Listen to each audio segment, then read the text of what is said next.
Con el videotutorial de hoy vamos a aprender a hacer una instalación de la distribución Linux Ubuntu 12.04 LTS en un ordenador que ya tiene previamente instalado un sistema operativo Windows.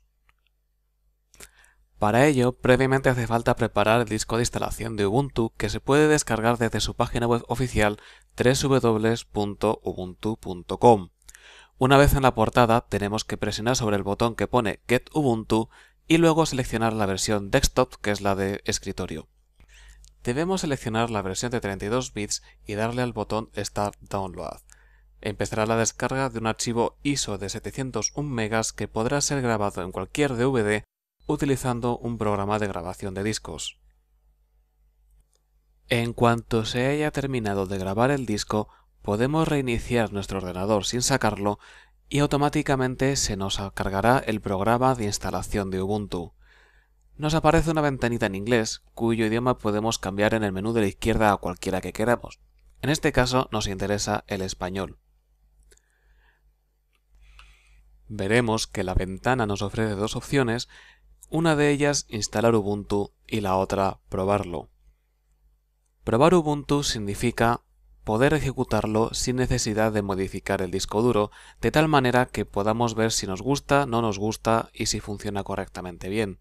Una vez presionamos sobre Probar Ubuntu, tardará unos minutitos a que termine de ejecutar los ficheros y aparecerá el escritorio predeterminado de Ubuntu con la interfaz llamada Unity. Hay que tener en cuenta que la ejecución desde una unidad de DVD va a ser mucho más lenta que desde un disco duro, por lo que si el sistema operativo va bastante perezoso no quiere decir que sea un problema de Linux ni de Ubuntu, simplemente es el medio sobre el que se ejecuta. La interfaz Unity es bastante clara y sencilla. Sin embargo, para las personas que la utilizan por primera vez o proceden de sistemas operativos Windows, puede resultar al principio un poco confusa. Vemos que en la parte de arriba hay una barra horizontal.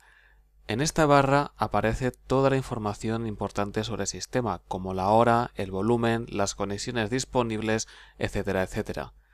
Además, cuando abramos cualquier programa, el tradicional menú Archivo, Editar, etcétera, aparecerá integrado en dicha barra superior. A la izquierda tenemos el menú de lanzadores, que es desde el que visualizaremos los programas que tenemos en ejecución, así como guardar de manera fija los programas que nos interesa utilizar habitualmente. El primer botón que aparece en este menú es el de inicio, o también conocido como Dash, que tiene el símbolo de Ubuntu. Puede ser accionado con el ratón o con la tecla Windows situada a la derecha de la tecla Control del teclado. Al desplegarse nos aparece una ventana con las aplicaciones recientemente utilizadas, o en este caso alguna de las más recomendadas ya que no hemos abierto ninguna antes. Abajo disponemos de varias pestañas. La segunda de ellas nos muestra todas las aplicaciones instaladas y nos permite buscarlas por tipos. La siguiente habla de los ficheros personales y las carpetas del sistema, la siguiente de música y después vídeos, que también nos busca vídeos en sistemas online como YouTube. Vemos que nos aparecen los siguientes iconos del menú de lanzadores, los nombres de los programas que queremos acceder. En este caso vamos a probar el Firefox, que es exactamente igual que en Windows, salvo que la interfaz de los menús está integrada con la de Ubuntu. Disponemos del paquete ofimático LibreOffice, que es la alternativa libre y gratuita a Microsoft Office, con programas como el Calc, el Writer o el Impress. Vamos a hacer una pequeña prueba en LibreOffice, en este caso en el Writer, para ver que la estética es muy parecida a la que estamos acostumbrados con el Office, sobre todo hasta las versiones de 2003, y que las funcionalidades son exactamente las mismas. Además, LibreOffice permite abrir, guardar y editar cualquier fichero .doc o docx de tal forma que es totalmente compatible con las aplicaciones de Office y con lo que le enviemos a cualquier otra persona.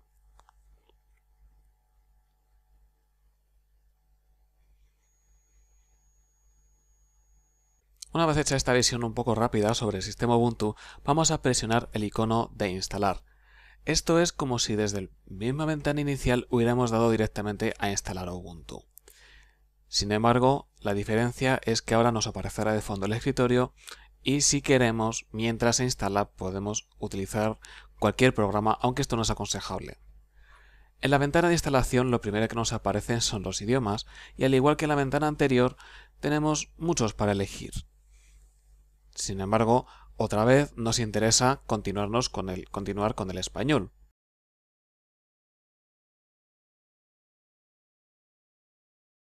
Si presionamos el botón Continuar, pasaremos a una ventana en la que comprobará que tengamos el suficiente espacio en disco duro para instalar el sistema operativo y si disponemos de conexión a Internet. Nos permitirá descargar las actualizaciones del sistema mientras se instala, además de instalar el complemento de MP3 para reproducir música, que pertenece a terceros. Una vez seleccionadas dichas opciones, daremos al botón Continuar y nos aparecerá una ventana en la que podemos elegir si instalar Ubuntu junto a Microsoft Windows XP, reemplazar Microsoft Windows XP con Ubuntu o hacer algo más.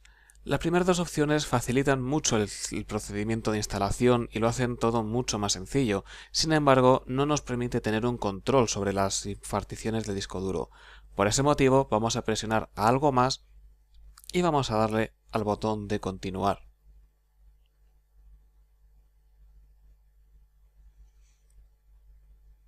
Aquí nos aparece una ventana que es la tabla de particiones. Vemos que disponemos de una partición que ocupa todo el disco duro, que tiene un peso de 41,9 GB y es de tipo NTFS. Esta es la partición sobre la que está instalada Microsoft Windows. Para poder instalar Ubuntu tenemos que hacerla más pequeña. El tamaño nuevo tenemos que haberlo calculado previamente antes de la instalación.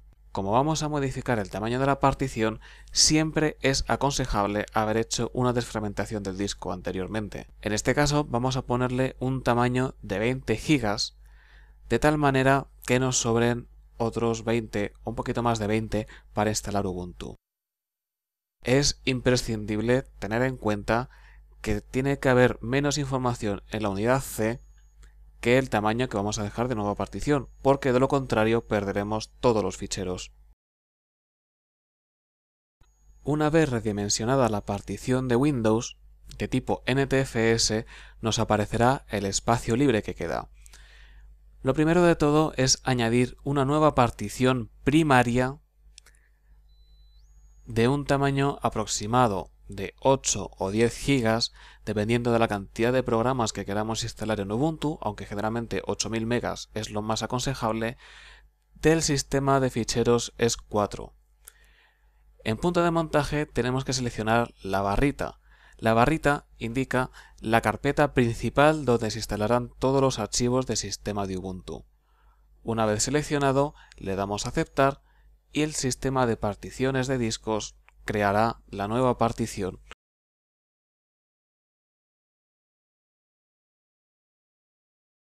Ahora vemos que nos sobra un espacio de unos 13 GB, casi 14 GB disponibles, sobre los que tenemos que crear dos particiones más. La primera es el área de intercambio, que es la memoria virtual del ordenador. Es como una RAM que se utiliza pero con el disco duro.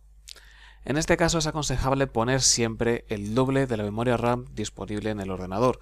Por ejemplo, si se tiene 1 GB, se pone 2 GB, aunque la memoria de intercambio nunca debe superar los 2 GB o 2000 megas. Le damos a aceptar y en la ventana de particiones nos aparecerá dicha memoria swap.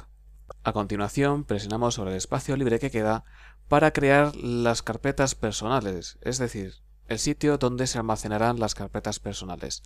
Tenemos que elegir una partición lógica de sistema ext4 y punto de montaje home.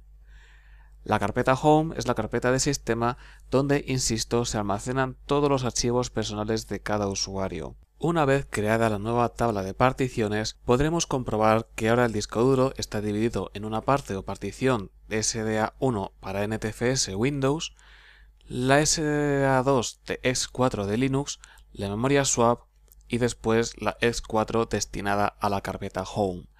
Veremos que tanto los puntos de montaje de la carpeta inicial como la de home serán formateados.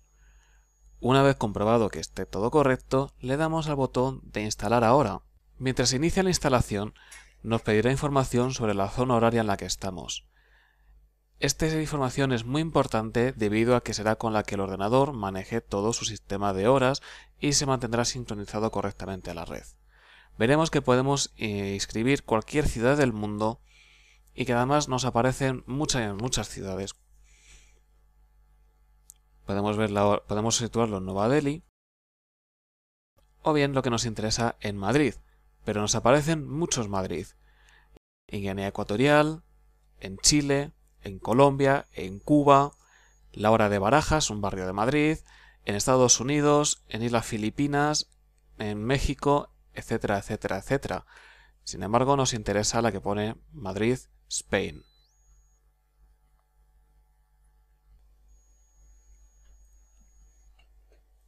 Tras haber seleccionado la hora, nos pide información sobre nuestro teclado de tal manera que podamos usarlo sin ningún tipo de problema con nuestro sistema operativo. Vemos que por defecto nos aparece español y el teclado español. Para comprobar si es correcto, escribiremos con él siempre procurando usar símbolos complejos como puede ser la ñ, los acentos o bien los símbolos de la arroba, la almohadilla, etcétera, etcétera. Si comprobamos que son correctos, es que nuestro teclado está correctamente configurado. De lo contrario, debemos de cambiar la distribución del teclado a otra que nos sirva. Vemos que tenemos los teclados de español y español latinoamericano, en lo que nos aparecen diferentes opciones acorde a los teclados locales de cada región. Además, dentro del propio teclado español de España o el genérico, nos aparecen diferentes variaciones como la asturiana, el Macintosh, etc. La siguiente ventana que nos aparece es la última ya de la configuración del sistema, que es la información del usuario. Nos pregunta por nuestro nombre de tal manera que el aparato nos puede identificar. En este caso vamos a probar a escribir Terryfish y veremos que automáticamente nos escribe el nombre del equipo basado en que estamos utilizando una máquina virtual tipo VirtualBox, pero cambiamos el nombre a Super Mega PC. A continuación nos pide el nombre de usuario y la contraseña. La contraseña es importante debido a que es el principal sistema de seguridad que tiene Ubuntu. En Linux no hay virus, ni hay malware. Todo es debido a que el poco interés que suscita para la gente que quiere hacer daño y debido también a los sistemas de seguridad tan grandes que tiene, entre ellos la contraseña, que la debe de saber solamente uno. Es importante que creamos una contraseña robusta, que mezcle mayúsculas con minúsculas, números y si puede ser algún símbolo, de tal manera que los sistemas automáticos que desencriptan contraseñas tengan muy difícil cumplir con su cometido con nosotros. Vemos que comprueba que las contraseñas estén escritas tanto arriba como abajo, cosa que en este caso no se produce, por lo tanto volvemos a escribir la contraseña en el campo superior y vemos que ahora sí que coinciden.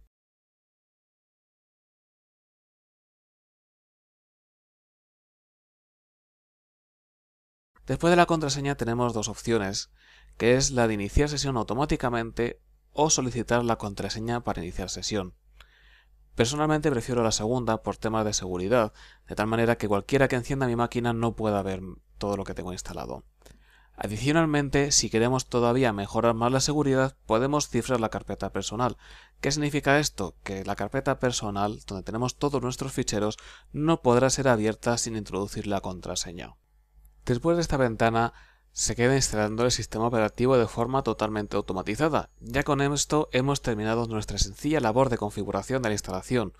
Como vemos, no ha sido muy costosa y se podría haber simplificado dándole directamente a instalar Ubuntu junto a Windows o instalar Ubuntu en todo el disco duro, de tal manera que nos hubiéramos ahorrado muchos pasos pero hubiéramos perdido la configuración manual que hemos hecho. Después nos hace una presentación del sistema operativo, del centro de software, en este caso de Ubuntu, donde podemos descargar todos los programas, el programa de manipulación de fotografías Shotwell, que es bastante bueno para organizar todas las cientos de miles de fotos que solemos sacar con las cámaras digitales, el servicio Ubuntu One de nube personal, que permite sincronizar archivos en Internet, de tal manera que no los perdamos y los podemos compartir con más ordenadores, o el gestor de música Rhythmbox, que es el que utiliza Ubuntu por defecto. No obstante, en el centro de software de Ubuntu se puede conseguir otro software distinto, como el famoso reproductor VLC o cualquiera compatible con el sistema operativo Linux. Nos aparece también información sobre un sistema llamado Weaver que permite sincronizar de una manera más sencilla los sistemas de redes sociales como Facebook, Twitter, etc. Y luego la presentación del navegador libre y gratuito Firefox. Por último tenemos el software LibreOffice, que es, como hemos dicho antes, la suite ofimática utilizada en Linux, que es totalmente libre y gratuita. Para terminar, nos dice si tenemos alguna pregunta por si acaso nos quedan dudas. Aconseja que visitemos la página web Ask Ubuntu para preguntar cualquier duda que tengamos o la página ubuntu.com support donde podremos recibir ayuda por parte de la empresa. Sin embargo, hay que indicar que estos sitios están básicamente en inglés. Cuando termine la instalación, nos pide reiniciar el equipo o continuar probando Ubuntu. Sin embargo, si continuamos probando, sucede lo mismo de antes. Cualquier fichero o cosa que modifiquemos se perderá. Por lo tanto, daremos al botón de reiniciar para cargar ya el sistema operativo definitivo instalado dentro de nuestro ordenador. En cuanto el sistema esté apagándose, nos pedirá sacar el medio que usamos para instalar, que en este caso fue un DVD, de tal manera que luego cuando se inicie el sistema no nos cargue el programa de instalación. Nada más reiniciar nuestro ordenador, nos aparece una nueva ventanita llamada GNU Groove.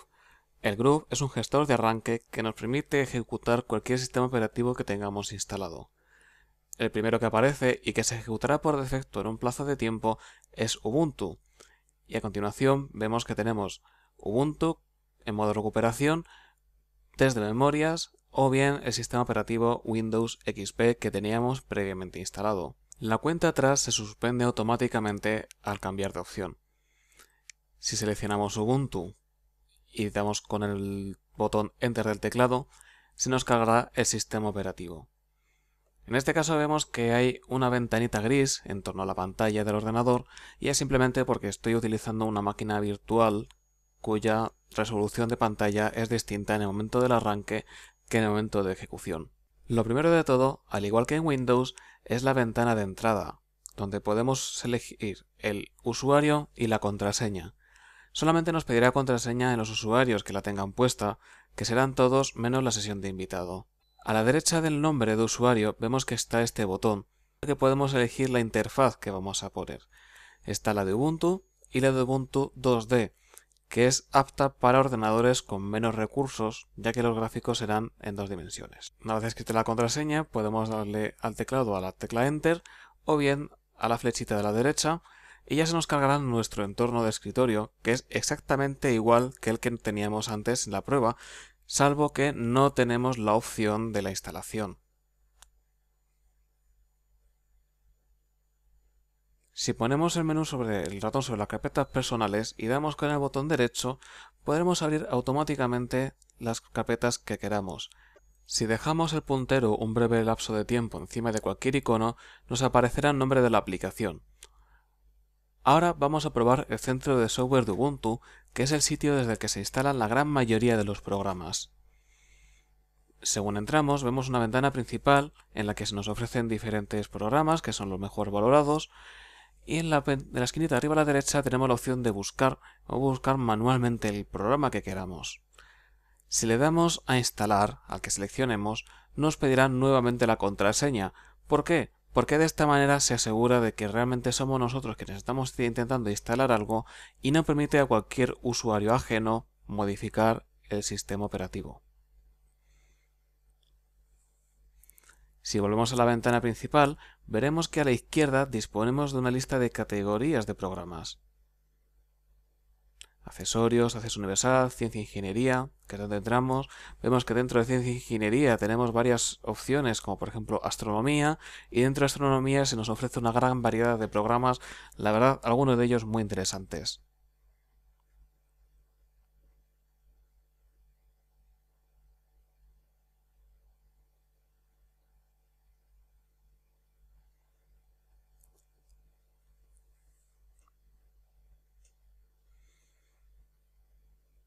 Dentro de la opción de gráficos también disponemos de muchos programas de gráficos, divididos en varias categorías. Ahora vamos a poner a instalar el más importante de todos, que es el editor de imágenes GIMP, que es una alternativa gratuita y libre al famoso Photoshop. Además consume mucho menos recursos y no es muy complicado de utilizar. Dentro del centro de software podemos ir a la ventana de progreso, en donde veremos los programas que se están instalando y qué ritmo llevan. Dentro de Internet podemos ver diferentes programas también, entre los que tenemos el sistema de almacenamiento en nube Dropbox, el navegador Chromium, el navegador Firefox, que aparece con un tic verde ya que está instalado por defecto, etcétera, etcétera, etcétera. También desde este sistema podemos buscar programas que ya estén instalados y darle al botón de desinstalar de tal manera que nos deshacemos de ellos. Podemos desinstalar tanto los programas que pongamos nosotros manualmente como los que ya vienen por defecto, de tal manera que Ubuntu es un sistema totalmente personalizable. Por hoy, esto es todo referente al centro de software de Ubuntu y también aquí finaliza este tutorial de la instalación de Ubuntu 12.04. Espero que si lo pruebas te sea muy sencillo instalarlo y disfrutes mucho de este sistema operativo libre, gratuito y muy eficiente.